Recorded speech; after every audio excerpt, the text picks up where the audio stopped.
অভিযান অব্যাহত আছে। আমাদের জনগণের পক্ষ থেকে আমরা ব্যাপক সাড়া পাচ্ছি। তারা আমাদেরকে সহযোগিতা করতেছে, সংবাদ দিচ্ছে, প্রয়োজনে আমাদের অ্যারেস্টের ক্ষেত্রে তারা নিজেরা সাথে থেকে আমাদেরকে সহযোগিতা করতেছে। আমাদের এখানে যারা সাংবাদিক বৃন্দ আছে তারাও যথেষ্ট আন্তরিক, তারাও আমাদেরকে মাদক উদ্ধারের বিষয়ে যথেষ্ট সহযোগিতা করতেছে। এবং এটার মাদক একটা সামাজিক ব্যাধি এবং এটা নির্মূলের জন্য সামাজিক আন্দোলন প্রয়োজন।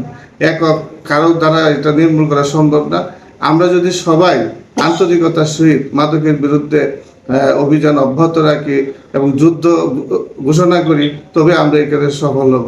আমরা সকলের প্রচেষ্টায়, আন্তরিকতায় আমরা অবশ্যই সফল হব এবং আমরা মাদক মুক্ত ভৈরব গড়ে তুলতে পারবো বলে আমরা আশাবাদী। এবং আজকে যে আসামি অ্যারেস্ট করা হয়েছে তারা একটা বড় মাদক ব্যবসায়ী পরিবার ছিল।